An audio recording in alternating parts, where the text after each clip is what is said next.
नमस्कार. सकाळचे 10 वाजतायत. बुलेटिनमध्ये तुम्हा सर्वांचं स्वागत. मी कल्याणी दीक्षित. बुलेटिनची सुरुवात चंद्रपूरमधल्या बातमीनं. चंद्रपूरमध्ये काँग्रेसमध्ये हाय व्होल्टेज ड्रामा पाहायला मिळतोय. चंद्रपूरमधल्या वडेट्टीवार गटाचे नगरसेवक नागपूरमध्ये आहेत. नगरसेवक वडेट्टीवारांच्या नागपूरमधल्या निवासस्थानी आहेत. आज चंद्रपूरमध्ये महापौर उपमहापौर पदासाठी अर्जाचा अंतिम दिवस आहे. गेल्या काही दिवसांपासून विजय वडेट्टीवार आणि प्रतिभा धानोरकर यांच्यात वाद सुरू आहे. हा वाद दिल्ली दरबारी गेला होता, मात्र अजून देखील वाद काही सुटत नाहीये असंच चित्र सध्या पाहायला मिळते. आता चंद्रपूरमधले हे सगळे नगरसेवक आता वडेट्टीवारांच्या घरी असल्याची माहिती आहे. नागपूरमधल्या निवासस्थानी आज चंद्रपूरमध्ये महापौर आणि उपमहापौर पदासाठी अर्जाचा अंतिम दिवस आहे आणि याच महत्त्वाच्या दिवशी काही नगरसेवक आता वडेट्टीवारांच्या निवासस्थानी असल्याची माहिती मिळते. वडेट्टीवार गटाचे नगरसेवक सध्या नागपूरमध्ये आहेत आणि याबद्दल अधिकची माहिती घेऊयात आमचे प्रतिनिधी तेजस मोहतुरे यांच्याकडून. तेजस, खरं तर आज अर्ज करण्याचा शेवटचा दिवस आहे आणि आज या महत्त्वाच्या दिवशीच अनेक नगरसेवक नागपूरमध्ये असल्याची माहिती मिळते. वडेट्टीवार यांच्या निवासस्थानी आहेत. नेमकं काय चाललंय? नक्कीच आपण जर बघितलं असेल तर काँग्रेसमधला अंतर्गत वाद हा संपला असं काँग्रेस पक्षश्रेष्ठीकडून जरी सांगितलं असलं तरी आपण जर बघितलं असेल तर हा वाद अजूनही कायम आहे.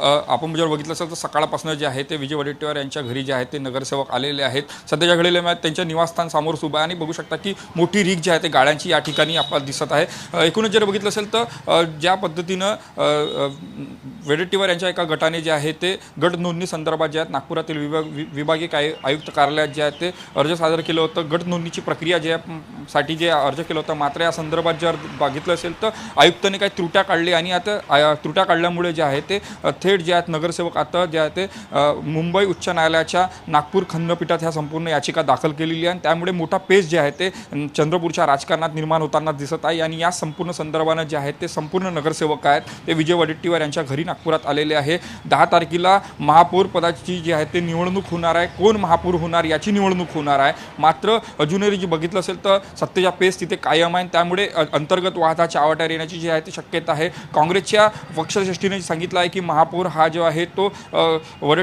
धानोरकर गटाचा होईल, तर जे काही उपमहापौरीन या संदर्भातले निर्णय आहेत ते वडेट्टीवार घेतील आणि स्थायी समिती जी आहे ते युबीटेला म्हणजे शिवसेनेला देण्यात येईल. मात्र असं असताना सुद्धा जर बघितलं असेल तर हा अंतर्गत वाद हा चव्हाट्यावर आलेला आहे आणि या संपूर्ण संदर्भात जे आहे ते आता विभागीय आयुक्त कार्यालयाच्या विरोधात जे आहे ते या संपूर्ण संदर्भात न्यायालयात जाण्याची भूमिका जी आहे ते काँग्रेसच्या नगरसेवकाने घेतलेली आहे. या संपूर्ण संदर्भात जर बघितलं असेल तर 10 तारखेला ह्या संपूर्ण निवडणूक होती. मात्र ही निवडणूक होणार की नाही हा या निमित्तानं प्रश्न उपस्थित होते. यावर काय स्टे येते की काय हे सुद्धा पाहणं महत्त्वाचे असणार आहे. कारण की या संपूर्ण याच्यात महानगरपालिकेच्या याच्यावर जर महापौर निवडीसाठी जे आहे ते भाजपनं सुद्धा डोळा ठेवला आहे. भाजपसुद्धा शिवसेनेच्या संपर्कात असल्याची माहिती आहे ते पुढे येत आहे. त्यामुळे असं असताना सुद्धा कॉन्फिडन्सने जे आहे ते आत्मविश्वासाने जे आहे ते भाजपचे नेते आहे जे सांगताना दिसत आहे की आमच्याच महापौर जे आहेत तेजस, त्यामुळे आता नेमकं नागपूरमध्ये काय घडतं, काय निर्णय घेतला जातो हे पाहणं महत्त्वाचं आहे. धन्यवाद माहितीसाठी.